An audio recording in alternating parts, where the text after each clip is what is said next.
ሰበር ዜና ጤና ይስጥልኝ የቻናላችን ቤተሰቦች፣ ዛሬ በአንጋፋውና በብዙሃኑ ዘንድ ተወዳጅ በሆነው ድምፃዊው ቴዎድሮስ ካሳሁን ቴዲ አፍሮ የቅርብ ሰዎች ላይ ያነጣጠረ አሳሳቢ ዜና ደርሶናል። በድምፃዊው የቅርብ ወዳጅ ዩሱፍ ያሲን ላይ የተጀመረው የእስር እርምጃ አሁን ደግሞ ወደ ስራ ቡድኑ ተሻግሯል። የቴዲ አፍሮ ምክትል ማናጀር እና ይፋዊ ቃል አቀባይ የሆነችው ማህሌት ሰለሞን በፌዴራል ፖሊስ ቁጥጥር ስር መዋሏ ተረጋግጧል። ይህ እስር ከምን ጋር የተያያዘ ነው? በአዲሱ አልበም ላይ ምን ተጽዕኖ ይኖረዋል? ዝርዝር መረጃውን አሁን እናቀርባለን። ኢትዮሪካ ሚዲያ ከዛሀበሻ እንዳገኘችው መረጃ ከሆነ የቴዲ አፍሮ ምክትል ማናጀር ማህሌት ሰለሞን በቁጥጥር ስር የዋለችው በአትላስ አካባቢ ከሚገኝ ሆቴል ውስጥ ነው። 6 በሚሆኑ የፌዴራል ፖሊስ አባላት ተወስዳ አሁን ያለችበት ሁኔታ በይፋ አልታወቀም። ማህሌት በትውልድ ኢትዮጵያዊ ብትሆንም በዜግነት ግን የኦስትሪያ ፓስፖርት ያላት ግለሰብ ነች።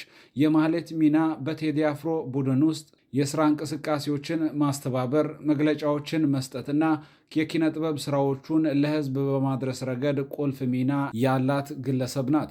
በተለይም የቴዲ አፍሮ አዲስና በጉጉት የሚጠበቀው የሙዚቃ አልበም ይፋ ከሆነ በኋላ የእሷ መታሰር በስራ ቡድኑ ላይ ትልቅ ክፍተት የሚፈጥር እንደሆነም ተነግሯል። ይህ ተከታታይነት ያለው የእስር እርምጃ ተራ የህግ ማስከበር ሂደት ሳይሆን በድምፃዊው ዙሪያ ያሉትን ሰዎች በማጥቃት በአርቲስቱ ላይ የስነ ልቦና ጫና ለመፍጠር የታለመ ነው ሲሉ የፖለቲካና የደህንነት ተንታኞች ይገልጻሉ።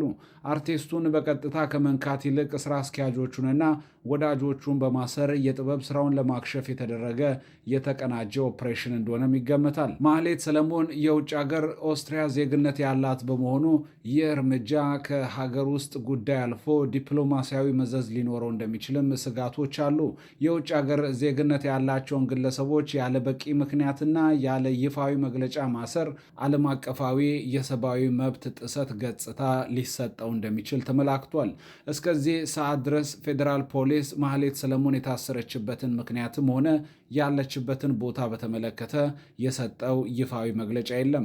የቤተሰብ ምንጮች ግን ጉዳዩ እጅግ እንዳሳስባቸው እየገለጹ ይገኛሉ። በቴዲ አፍሮ ዙሪያ ያሉ ሰዎች መታሰር በአዲሱ አልበም ላይ ምን አይነት ተጽዕኖ ይኖረዋል የሚለውን አብረን በቀጣይ የምናየው ነው የሚሆነው።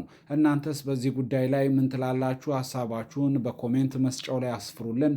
ለዛሬ የነበረን መረጃ ይህ ነው። ቻናላችንን ሰብስክራይብ በማድረግ ወቅታዊ መረጃዎችን ይከታተሉ። እናመሰግናለን።